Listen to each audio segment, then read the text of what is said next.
So we keep hearing the phrase for at least the past decade that content is king. In other words, well, what does that mean? What do you mean by content and why is it king?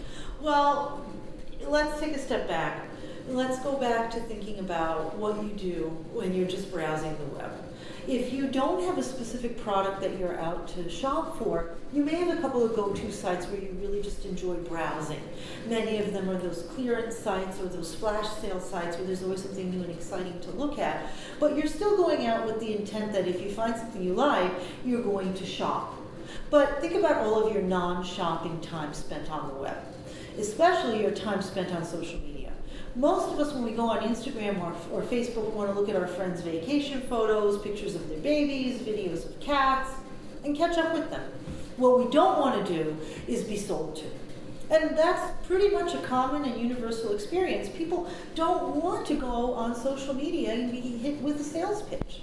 And so that's where content marketing comes in and has really come to dominate the online marketing landscape for the past decade. Content marketing simply means that you as a brand spend less of your time aggressively selling and more of your time educating your audience. Now this dovetails with content curation, where you're going to be sharing content created by other people because it informs your audience. But what content marketing does is you create the content. You are creating the videos, the books, the blog posts, the articles that inform people and that work as content. Now, does all content marketing have to be informative? No, it can also be entertaining. It can also just create a mood.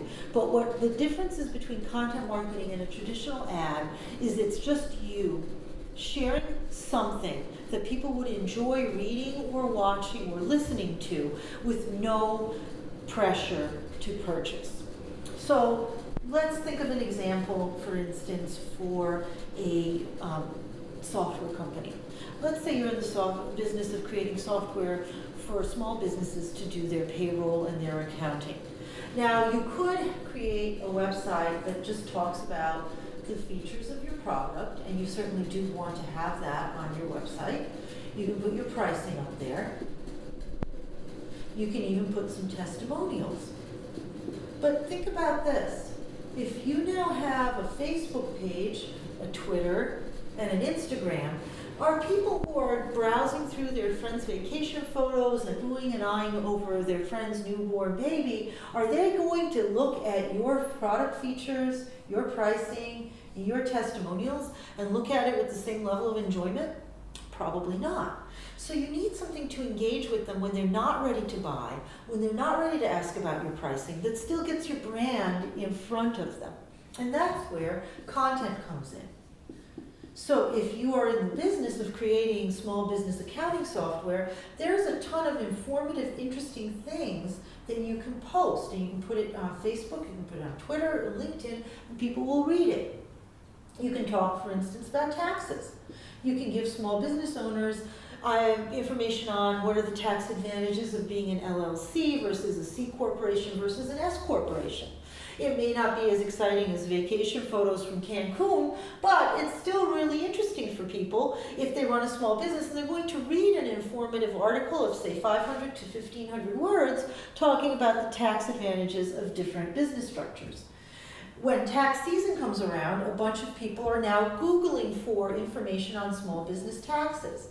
Now, you've also got an SEO advantage. And SEO simply means search engine optimization. It means showing up in Google and other search engines. And if you write about topics people Google for, you're more likely to then show up in that Google search. You can now talk about small business taxes when tax season comes around. Year-round, you still need to create other content. So again, for that software company that does small business accounting, you can talk about ways to simplify your payroll, expenses, and how to categorize them so you can clearly see where your money's going at the end of every month. And for instance, for retail, how do you book breakages and deduct them from your revenue? These are all topics that people are going to find exciting as small business owners, and they're going to want to read about them. And it's not you talking about how much your product costs, It's giving them useful information that they're going to enjoy reading. Now, people often think, why should I spend so much time giving people information that they're going to enjoy reading? Can't they just read a finance magazine for that, or the newspaper, or look at something online? They absolutely can, but they may as well be reading your content when they do that, because then they're already on your website. You've brought them to the site with that useful information about year-end tax information, and now they're there on your site and they can see information about your features and your pricing, and they can see your great testimonials. So you may as well be the one giving them that useful, informative content. That is content marketing. Now, content marketing can take a variety of different forms. If you don't feel like you're a terribly strong writer, you don't have to be writing long articles. You certainly can write articles, and if you do, they should probably be between about 1,000 and 1,500 words, maximum 2,000 words if it's a really weighty subject. No more than that. People don't like to read long things on the web. You can do blog posts, and those can be between 500 and 1,500 words. A lot of times people ask me which is preferable. Certainly a 1,500 word article, aka blog post, is preferable in terms of getting picked up by search engines when people search for it more, and also people just find it more informative. However, if you don't have the time, it's better to write that 500 word article on one aspect of your subject and then write another 500 words a little bit later on, then sit waiting for the time that you'll be able to make to create that 1,500 word blog post.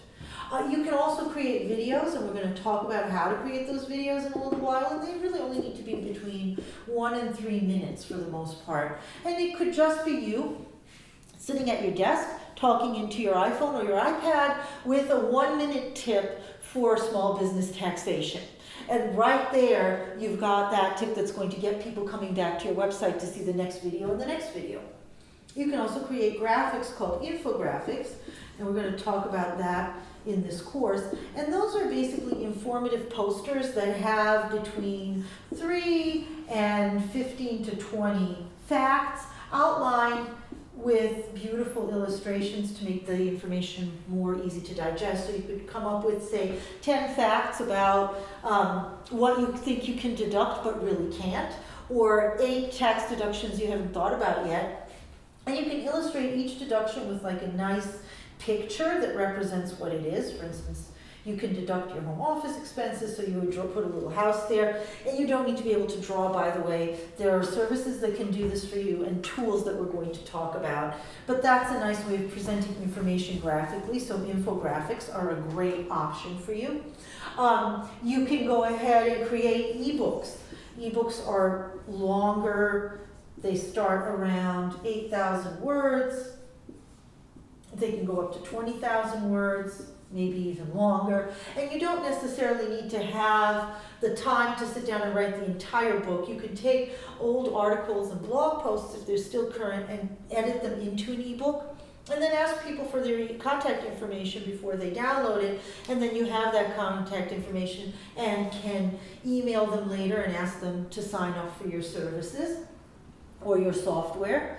You can also do white papers, and those are basically somewhere in between an ebook and an article. It's a PDF.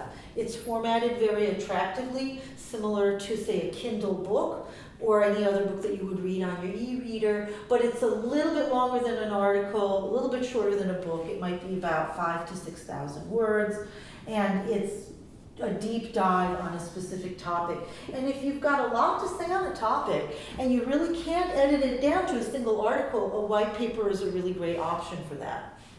You can also do webinars, and these are live online seminars, of course, but you can also record them when you give that live online session, and then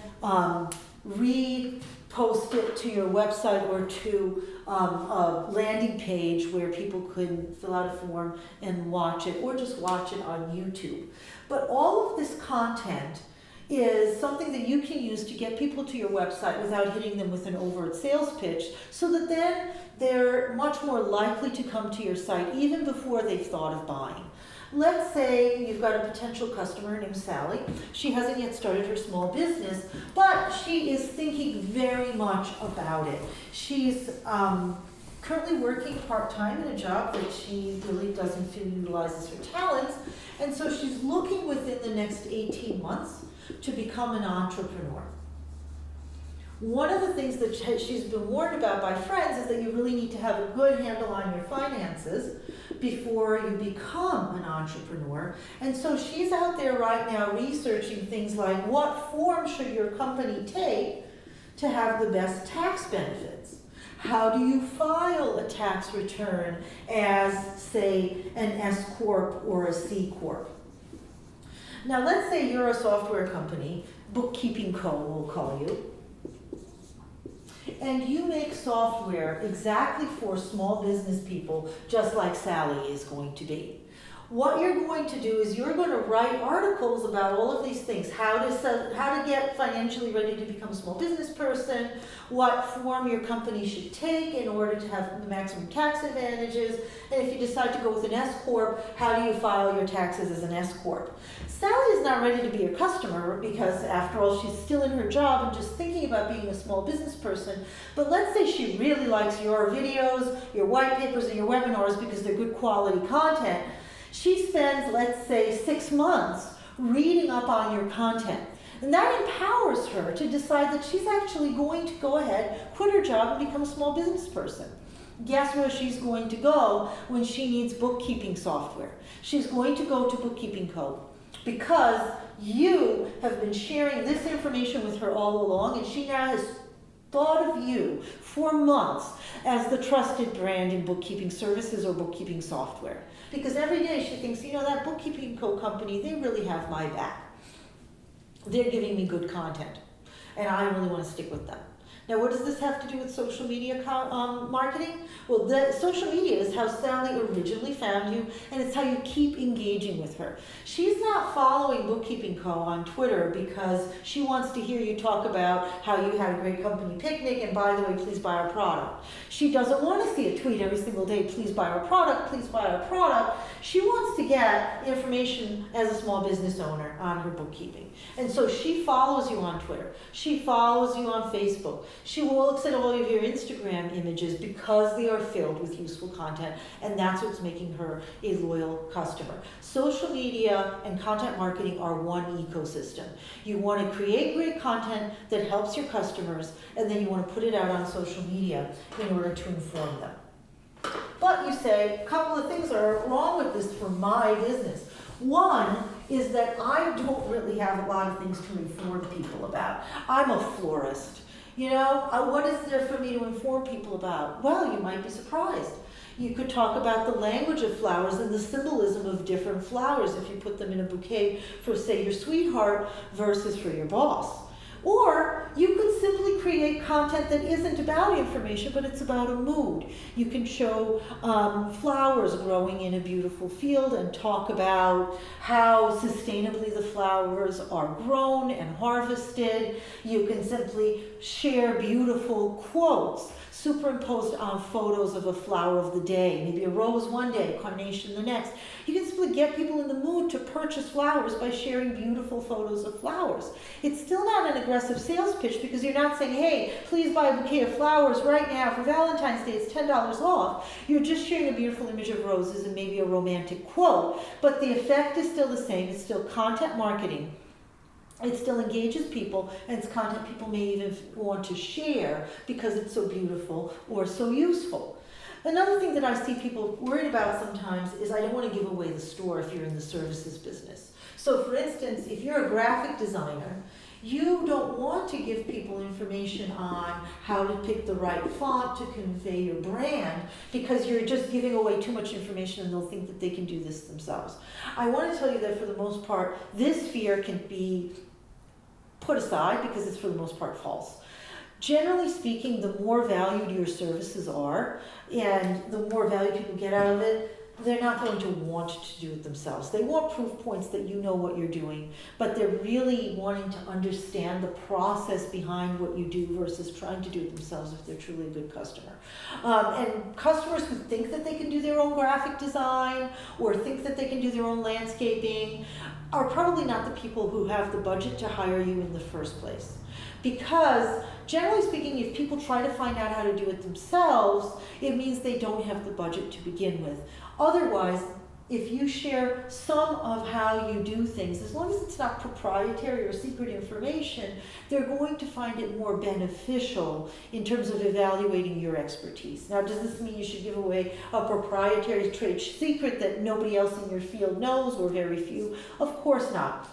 But usually it's better to err on the side of sharing more about your process and how you work, because the good customers will take that as evidence that you know what you're doing, and the people who want to do it themselves are going to learn from some place, and they probably aren't going to learn from your blog post, because there's a lot of online education vendors out there that are giving away even more information for little to no cost if it's very basic, or it's still cheaper for them to take a course and get some really substantial information.